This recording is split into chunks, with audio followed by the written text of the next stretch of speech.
Iya, Tapi iya, iya. tapi di sisi lain ada juga yang mungkin angin-anginan, kadang bulan ini masuk, bulan depan enggak, tapi gede 300 juta, 200 juta langsung. Oh. Jadi ya nge-maintain dua-duanya aja sih. Iya, Pada iya, iya, iya. nggak bisa, semua ada customer, semua ada raja lah ya. Iya, betul. Apalagi memang yang setia sekarang sudah susah dicari ya. Ya elah, kemana ngomongnya ya? Harusnya kerjasama dong dengan finansialku, ya kan? Sudah. Kita pertama juga sama modal rakyat juga engage gitu. Ya, tapi kalau di aplikasi finansialku bukan saya P2P-nya.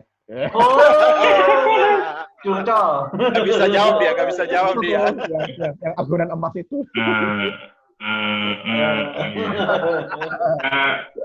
Si levelnya bukan cuma saya doang soalnya.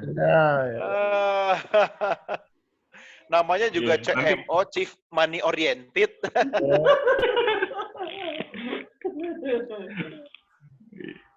Aduh, langsung di counter bro.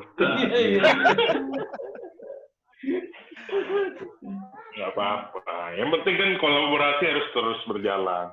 Betul, betul. Kolaborasi menambah energi, kalau kompetisi kita menguras energi gitu kan. Nah, kalau dari teman-teman Modal Rakyat sendiri, perlu nggak sih melakukan upaya mengedukasi masyarakat, ya baik lewat aplikasinya sendiri atau mungkin kayak ghost to community atau melakukan kegiatan-kegiatan off air gitu kan. Walaupun mungkin secara dampaknya tidak langsung gitu kan. Tapi kan mungkin dari situ bisa snowball effect gitu kan. Ada orang yang kemudian mengenal Modal Rakyat, kemudian bisa jadi lender gitu kan, atau mungkin menggunakan jasa Modal Rakyat itu sendiri gitu. Ada rencana nggak kira-kira ke depan seperti apa? Bukan rencana sih, udah dilakukan sih. Jadi sudah ya. Jadi kita tuh traffic banyak tuh sebetulnya dari blog kami. Jadi kami tuh tiap hari itu merilis 4-7 artikel. Misalkan tips menabung, tips menjaga kesehatan di tengah COVID atau apalah kayak gitu. Jadi kita justru organic traffic-nya tuh kebanyakan lender kami dari sana malah gitu kan. Dan kebetulan saya di AFPI menjabat sebagai wakil ketua bidang literasi memang. Jadi saya tugasnya itu membantu, misalkan ada yang mau bantu riset dari anak S3 gitu untuk sertifikat lending, nanti kan ini akan dipublish kan ke teman-teman. Nah itu pasti akan saya bantu. Saya juga sebelum corona ini tahun lalu suka muter-muter lah, terakhir dari Medan, Pontianak. Cukup sering juga sih keluar kota seperti itu sih. Dan biasanya saya triknya adalah saya mintanya saya cuma mau diundang biar gratis gitu. Jadi That's why. That's why, bro. That's why jadi nggak nemu tuh. Chief Money Oriented soalnya. Gue kan ngomong. CMO, bro. CMO. Iya. Ini sudah tahu sama tahu. Iya, memang di grup ini semuanya satu frekuensi, alias matre. Oh enggak gini. Kalau luar kota, saya tuh biasanya ini kok, yang penting akomodasi aja. Iya, sama. Kita juga gitu. Kalau saya bukan cuma akomodasi ya, minimal inilah. Kuliner. Kuliner, ya. Saya naik Hercules juga nggak apa-apa, saya. Jadi harusnya ini saya ada rencana ke Medan untuk ngisi ke mungkin 3.000 orang ya, tapi ya kira-kira corona batal gitu-gitu sih. Iya, semua memang terpending sih ya, banyak yang dibatalkan juga karena corona. Artinya ini memang dialami oleh seluruh dunia gitu kan. Tetapi kan yang bisa kita lakukan sekarang dengan menggunakan teknologi gitu kan. Kalau misalnya aplikasi yang ada itu bisa menjangkau lebih banyak orang, tentu kan manfaatnya bisa dirasakan lebih banyak orang lagi. Nah, saya boleh tahu nggak kira-kira, bro, secara statistik, lender yang ada di Modal Rakyat itu dari kalangan apa, tingkat pendidikan atau latar belakang ekonominya seperti apa, ada nggak sih? Artinya mungkin kalau itu ada, mungkin bisa di mapping sehingga besok-besok kan bisa bikin gathering untuk kalangan-kalangan tertentu gitu kan. Nah, kalau bisa kerjasama dengan Finansialku, dengan Doremi gitu kan, Cia. Iya.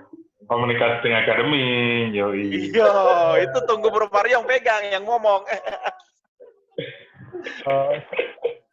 Sebetulnya kalau dari sisi persona user ya, itu gado-gado sih. Jadi agak susah ke mappingnya. Tapi ya kebanyakan tuh kita melihat itu ekstrem sih, either yang nggak punya duit, yang kerjanya komplain doang, kalau telat dikit gitu, tapi sampai yang ekstrim yang orangnya chill banget, kayak uangnya 500 juta ada di ini, telat dikit, dia diam aja, santai. Itu Bro Ruby itu. Chill deh. Dan okupansinya macam-macam. Kita juga selalu iseng pernah ngejudge gitu. Dari foto selfie KTP-nya kok kayak nggak meyakinkan gitu ya. Agak lusuh gitu ya. Gelap, lusuh gitu kan. Kita mikirnya ini peminjam salah dah. Kayaknya. Ya tapi ternyata dia invest 30 juta gitu kan. Ya kayak susah sih nebaknya. Jujur kita mapping personanya. Jadi jangan terlalu percaya pada wajah yang ada di KTP, bro. Betul. Nah, mau lihat KTP gue nggak? Mau lihat KTP gue nggak? Jangan. Ya, tapi kalau dari jumlah Emang punya KTP? Jumlah lendernya sih yang terregistrasi ada 50.000 sih. Wow. 50.000. Seluruh Indonesia atau terkonsentrasi di kota-kota besar saja? Sudah di 34 provinsi atau belum? Borrower dan lender semua sudah di 34 provinsi. Wah, mantap. Cuma Indonesia banget ya. Bisa. Kalau borrower sih kebanyakan ini ya, untuk yang invoice itu memang kebanyakan yang UKM ya, itu masih di Jabodetabek. Tapi kalau mikro itu sudah tersebar di seluruh Indonesia. Saya bisa nggak sih misalnya jadi pemodal di satu sisi, tetapi di sisi lain saya juga jadi peminjam di situ untuk bisnis yang berbeda? Sekarang untuk saat ini sistem kami tidak membolehkan. Ya, harus salah satu. Karena memang dari sisi personal user juga orang yang biasanya pinjem itu biasanya nggak akan nge-lending. Ya udah nanti saya suruh Bro Mario aja deh. Iya. Main spare ya bro, beda spare. Pinjamnya rendah banget, pinjamnya tinggi, itu dapat spare. Bisa aja loh. Itu namanya maruk ya. Enggak, maksud gue kan gini bro. Di satu sisi kan kita jadi investor, kita mendapatkan benefit dari situ. Tapi kan ketika kita mau buka usaha, kan kita juga harus memindahkan risiko kita ke tempat lain gitu kan. Jadi kita pakai duit orang gitu kan. Duit kita sendiri diputer, untuk modal kita sendiri kita pakai duit orang gitu loh. Luar biasa. Bapak bikin buku deh, ntar saya beli Pak. Ya nanti mau saya mempelajari. Ya. Karena saya curiga nanti bapak borrower, nanti lendernya mertua bapak nanti. Aduh, kualat gue. Kalau nggak salah, ada concern di money laundering. Salah kalau bisa. Money laundry, bro. Money laundry. Itu dia. Money laundry itu kan soal persepsi aja. Kita kan niatnya tulus. Ya kan? Di satu sisi kita meningkatkan, membuka lapangan pekerjaan. Di sisi lain, ya kita ingin berinvestasi gitu. Bayangin tadi ada sampai 40% bro, 40%. Iya. Lu putarnya di peer-to-peer lain. Lu pas kali ya, mending langsung kasih kode promonya ke Ruby, itu pasti daftar deh jadi lender. Nah, Bro Stanis, aku minta pendapat nih. Kalau jadi pemodal atau lender, lebih bagus misalnya kita modalin yang kecil-kecil tapi banyak, ya, atau yang gede cukup satu gitu. Kalau saya pribadi kayaknya ya makin quantity over quality kayaknya. Quantity dulu sih kayaknya. Cuma quantity ini dulu ya. Jadi kalau quantity karena gini modelnya kalau di B2B lending beberapa kayak modal rakyat harus klik satu-satu kan. Agak capek. Nah, kita lagi develop fitur auto lending nanti. Jadi tinggal setting dia yang akan mendistribute loan-nya langsung. Kayak robot itu. Robo lending. Robo lending. Yang penting kualifikasi kayak gini. Tipe ininya. Ada ini nggak? Ada persyaratan wajah nggak? Wajah harus memenuhi syarat gitu. Nanti mestinya nggak bisa nilai. Yang penting gini, bro. Iya. Nah, sekarang ini kan banyak orang yang kemudian beralih ya dari teknologi konvensional ke kemudian financial teknologi seperti yang dijalankan oleh modal rakyat. Nah, bagaimana dari sisi keamanannya? Artinya begini, data yang masuk itu tentu kan bagian yang menjadi kerahasiaan pemilik sama pengelola gitu kan. Nah, apakah bisa dipindah tangankan secara bisnis ke pihak lain, walaupun ada persetujuan dari pemilik data itu sendiri? Jadi kalau untuk data itu emang di govern di OJK. Kita memang harus punya sertifikasi ya, sertifikasi ISO 27001. Jadi kalau kita nggak punya itu, kita nggak boleh terdaftar di OJK. Jadi emang dari awal sudah diminta kita secara teknologi itu benar udah di-assess dan sudah dijaga kualitasnya. Dan benar kalau misalkan kita mau share data lender kemana gitu, emang harus minta dulu consent dari si ini, lender. Itu biasanya udah dimasukkan di TNC sih. Gitu. Oh, oke. Tapi Siap. kita nggak jual data sih, itu kan menyalahi juga. Yang ilegal loh. Saya baru mau nanya, boleh beli nggak? Ini ada pertanyaan kayaknya dari ini. Pak Mario, silakan Pak Mario. Oke, siap. Pak Mario, saya mau baca dulu dari Pak Suwanto. Hai Pak Mario, mau titip tanya dong. Apakah modal rakyat bisa mendeteksi peminjaman yang gali lubang tutup lubang? Saya ada ikut beberapa fintech dan umumnya menggunakan auto purchase. Kadang ada satu perusahaan yang sekaligus pos banyak pinjaman. Kadang satu perusahaan bisa sekaligus pos sekitar 10 pinjaman, sehingga ide diversifikasi susah tercapai. Terima kasih Pak Suwanto. Oke. Tadi yang sudah saya ceritakan kan, sekarang kita sedang asosiasi sedang membangun fintech data center ya, FDC. Jadi ini memang sekarang baru sekitar 110 yang terintegrasi. Harapannya nanti full semua fintech yang legal itu sudah kena masuk di data. Jadi kita bisa cek nih si calon peminjam ini punya tunggakan di mana gitu. Itu kan bakal kelihatan nanti kayak apa namanya. KBI checking lah Bu ya, anggap ya. Dan OJK sudah mensyaratkan kita juga harus punya kerjasama dengan tadi biro kredit. Contohnya mau KBIJ atau Pevindo itu juga sudah menjadi mandatory. Kalau lo nggak bisa ini, lo juga harus berarti nggak akan layak di mata OJK, misalkan seperti itu. Dan masing-masing P2P lending juga punya kebijakan sendiri-sendiri. Kayak saya pribadi masih membolehkan untuk satu peminjam pinjam 2 loan maksimal. Tapi mungkin ada juga yang beberapa platform itu saya lihat ada yang kayak ini kok peminjamnya sama ya, ada 5 gitu dia posting project-nya. Ya itu mungkin kebijakan internal masing-masing P2P ya. Tinggal dilihat aja kayak apa dari historicalnya.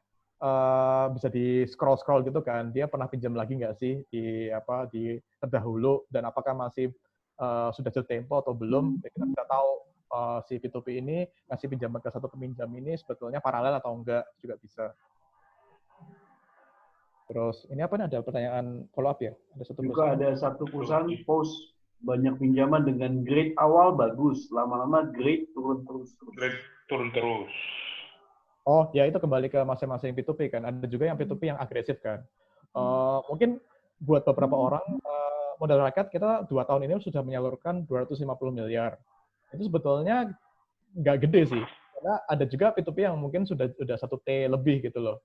Nah, itu mungkin beberapa P2P yang ngejar hyper growth seperti itu, ya itu mungkin patut dipertanyakan juga. Berarti mereka sangat-sangat agresif kan. Mungkin dia menerima satu peminjam bisa pinjam 5 langsung gitu, 5 invoice misalkan. Ya itu kembali ke strategi masing-masing P2P, ya itu tugas lender untuk milah-milah gitu. Sedangkan kalau modal rakyat sendiri kita tidak mencari ini ya, kayak mencari growth yang gede. Gampang nyalurin 1 triliun tuh. Balikinnya ya, bisa nggak gitu, balikin ambil duit. Gampang ngasih duit 1T itu bisa gitu. Kita juga kalau nggak ada corona ini kita bisa tahun ini 1T gitu. Tapi apa mau? Emang harus dibalikin tuh duitnya? Saya pikir boleh dipakai bebas. Nah, abaikan yang tadi, bro. Ya, itu kitabisa.com lah ya. Ya. Kitabisa.com. Kita tidak bisa ini. Ini gitu.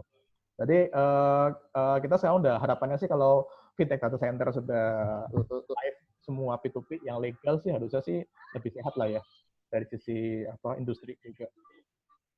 Oke, Pak Suwanto mungkin sudah terjawab atau mau tanya lagi boleh, silakan. Bro Stanis, ini mungkin ada beberapa sih yang nanyain itu finansialku, kan sekarang kan di OJK sendiri kan dibagi 2 tuh, berizin sama terdaftar. Itu kualifikasi atau requirement-nya apa sih? Sebetulnya sih Oke, kalau dulu yang tadi saya bilang untuk terdaftar aja cuma cukup 17 kan dokumen misalkan. Sekarang untuk berizin ada tambahan lagi mungkin 15 dokumen. Nah, sekarang sudah nggak ada bedanya. Lu mau terdaftar pun dari awal sudah berat requirement-nya. Jadi by now sih hampir nggak ada bedanya sih. Jadi kalau sudah terdaftar itu biasanya udah lumayan hampir memenuhi kualifikasi sih terakhir. Yang membedakan izinnya apa ya? Sama berizin sama terdaftar? Analisis sih nggak ada sih. Cuma kalau udah berizin, kita pelaporannya lebih ketat aja. Jadi mungkin lebih dimonitor sama OJK mungkin. Tapi selama durasi itu nggak ditetapkan ya sama OJK. Jangan terdaftar 2 tahun, otomatis nanti jadi granted, jadi berizin gitu. Karena simpang siur sih di masyarakat gitu. Soalnya kan ada beberapa peer-to-peer lending yang branding dia sudah memiliki izin gitu. Enggak, ya kalau berizin ya tinggal cek aja ini kan ada di Excel-nya tanda daftar OJK di di website-nya ya, jadi di download. Itu biasanya yang udah sekarang tuh yang berizin ada 25 kalau nggak salah. Yes. Tapi jujur dari sisi operasional, marketing, bisnis itu nggak ada beda. Sama aja. Beda dengan BI. Kalau BI kan ada sandboxing ya. Ada. Nah, kalau sandboxing biasanya ada sedikit ini ya, kayak mungkin nggak boleh terlalu marketing banget gitu, ada limitnya lah ya. Tapi kalau di P2P lending saya lihat sih kayak masih diberi kebebasan kok untuk bisnis as usual gitu. Jadi hampir nggak ada bedanya. Tapi apakah langsung mendapatkan izin? Nggak juga. Kita antri. Kayak modal rakyat juga sekarang masih antri. Dan kita pending gara-gara corona. Oke. Siap. Thank you. Thank you Pak Suwanto atas pertanyaannya.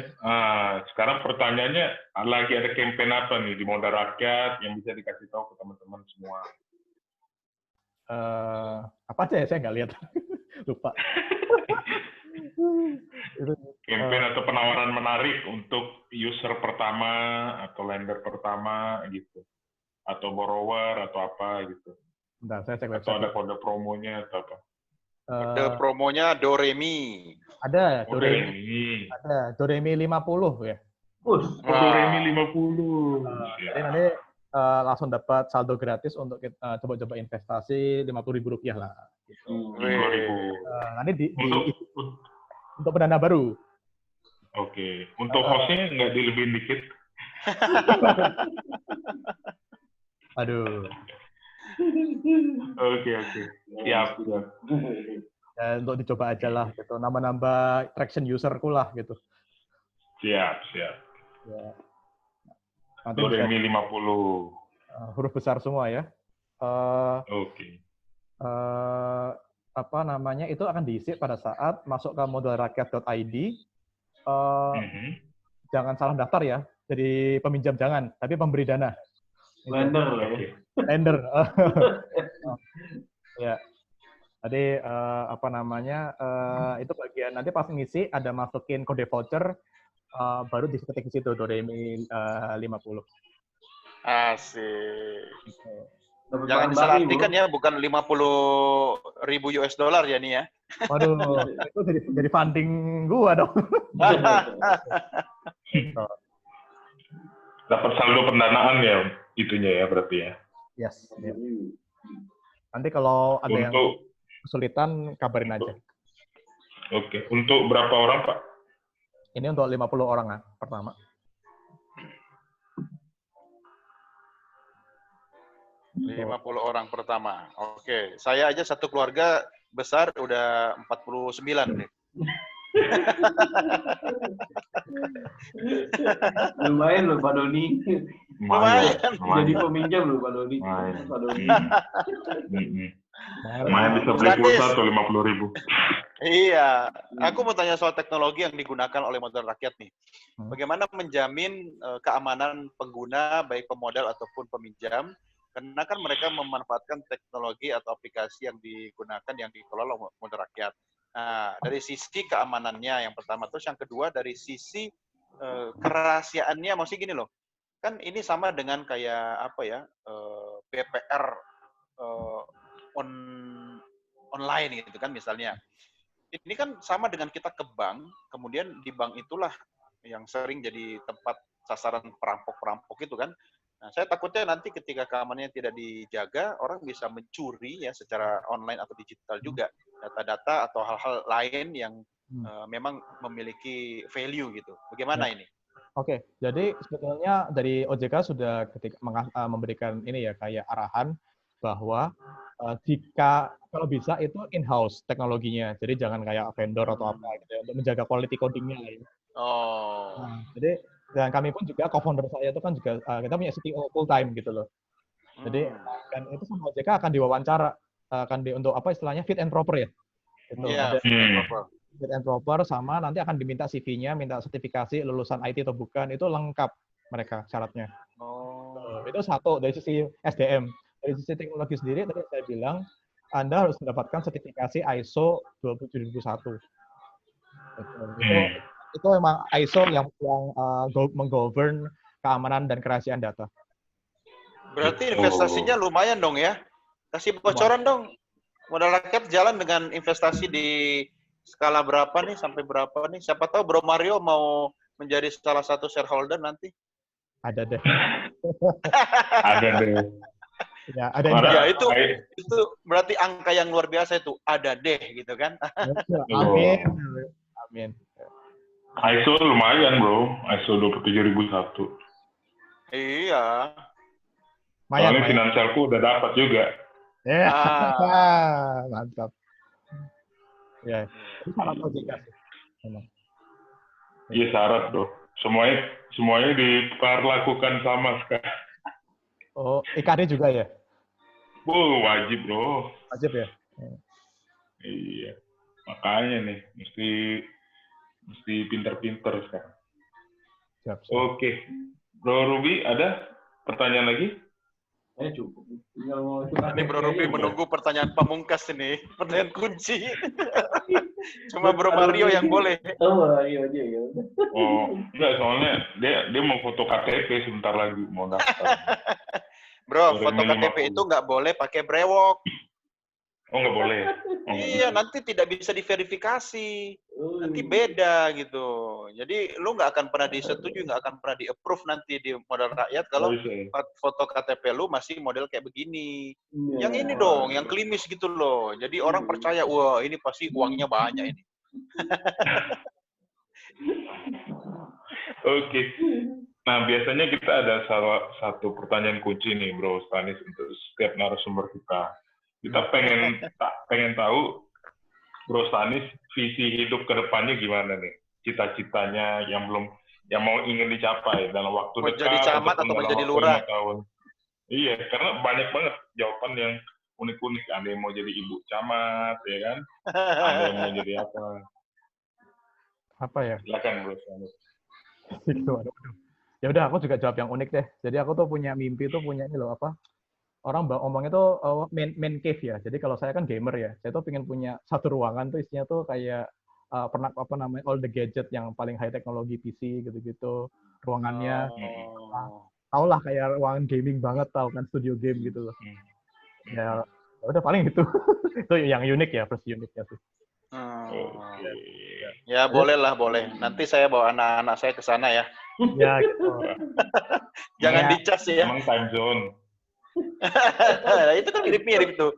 Gaming room gitu kan. Gaming arena gitu. Kayak di film tuh kan kayak ya monitornya banyak, terus kayak hacker-hacker gelap gitu loh. Nah kayak gitu lah.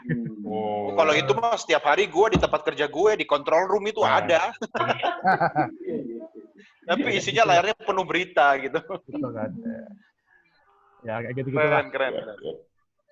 Oke, thank you Bro Stanis. Malam ini sungguh insightful banget. Semoga teman-teman di Fintech Lending bisa dapat survive dan berkembang sehingga semua UMKM kita bisa dapat akses permodalan yang lebih mudah gitu. Karena jumlah unbankable customer atau dari populasi kita cukup banyak yang belum terlayani oleh perbankan ataupun multifinance. Ya. Oke. Thank you ya. Mungkin situ. Baik, thank you so much teman-teman semua yang sudah join. Thank you Pak Stanis dari modalrakyat.id dan juga teman-teman yang sudah ikutan gabung. Sampai jumpa di next besok. Besok nggak ada. Besok libur ya Mario ya? Ada. Besok besok topik kita itu malah kita wawancarain perawat dari garda terdepan, Bro, COVID-19. Oke, besok ada sampai jumpa besok. Thank you buat teman-teman yang mau nonton, nanti bisa ada di YouTube channel, nanti saya kasih linknya. Sekali lagi terima kasih. Kita dari Doremi. Ada Do-nya siapa nih, Bro? Ya, ada Do-nya. Saya Doni the Kaiser di sini.